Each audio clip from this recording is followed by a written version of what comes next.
네, 안녕하세요. 오늘은 어머님들 학습 스타일 중에 네 번째 우리 순차형하고 총체형에 대해서 말씀을 드릴게요.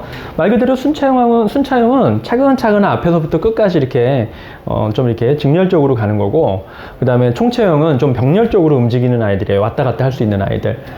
순차형 같은 경우 어머님들이 만약에 총체형이면 좀 우리 아이가 하나하나 이렇게 끝내고 가고 그 다음 넘어가고 되게 좀 답답하고 느리고 좀 이렇게 옆에서 보면은 좀 급한 어머니심들은 야, 이거를 좀 이렇게 빨리 끝내고 나서 좀 관련되어 있는 거 저 넘어가서 배우고 그러면 안 되니? 뭐 이렇게 얘기를 하시는 경우가 있는데, 이 아이들한테는 그게 되게 힘들대요.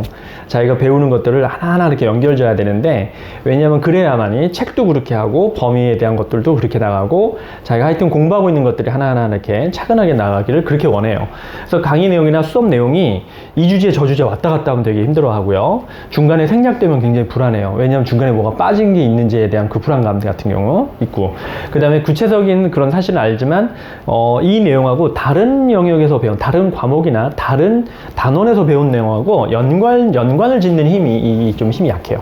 이 부분이 좀 이렇게 융합적으로 아니면 서로 이렇게 연결되어 있다는 걸 보여주는 연습을 좀 많이 해주셔야 되고요. 학습 모차, 지금 다시 말하면 목차에 대한 제목을 전체적으로 한번 보여주면서 우리가 어떻게 이걸 배워가야 되고, 분류가 어떤 식으로 좀 이렇게 나눠져 있는지를 좀 알려주는 것도 굉장히 좋을 법해요.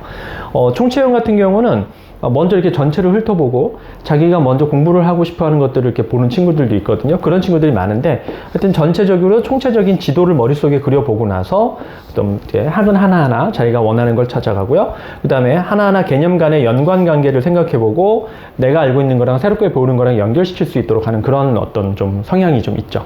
그리고 내용 간의 공통점이라든지 차이점을 좀 이렇게 찾아가지고 학습하는 방법이 좀 좋을 것도 하고요. 근데 어쨌든 그 직관형이 총체형하고 좀 많이 연결되어 있고요. 감각형이 순차형하고 좀 많이 연결되어 있어요. 저희 이렇게 내부적으로 그 많은 학생들을 저희가 데이터를 보면 꼭 그런 거는 아니지만, 그래도 좀 약간 내향성이 있고 차분하게 조용히 아주 집중적으로 공부하지만 틀에 어느 일정한 자기만의 루틴이 있는 친구들은 이렇게 좀 순차형이고 감각적인 친구들이 좀 있고요. 좀 어떤 창의적이고 상상력이 좀 강한 친구인데 왔다 갔다 하면서 어쨌든 자기가 느끼는 게 있고 자기의 어떤 생각에 그런 틀을 잡아서 거기에 맞춰서 내가 원하는 정보값을 빼내가지고 공부시키는 친구들이 이렇게 총체형이 있는데, 요거는 공부할 때 아시겠지만 그 특징들이니까, 하지만 공부하면서 나타나는 그런 장단점들이 있거든요. 그런 이제 하나하나 어떤 과목마다 나타나는 특징들이 있어서 이건 이렇다 저렇다라고 하는 건 예시를 들어줘야 되는데, 어쨌든 우리 아이가 어느 쪽인지를 어머님들이 보시고 이 아이에게 오해를 하지 마시고요. 그러면서 한번 들여다보시면서 어떻게 조언을 해줄지에 대해서 한번 알려드리는 그런 가이드입니다. 오늘은 순차형하고 총체형에 대해서 말씀을 드려서 오늘 전체적으로 공부 스타일, 학습 스타일, 러닝 스타일에 대한 말씀을 다 드렸고요. 이제 예시를 들어가지고 이제 과목별로 어떤 식으로 이게 흘러가는 게 좋을지에 대한 것들을 하나 비교를 해보면서 그런 예시 영상들도 나중에 한번 말씀을 좀 드려보겠습니다.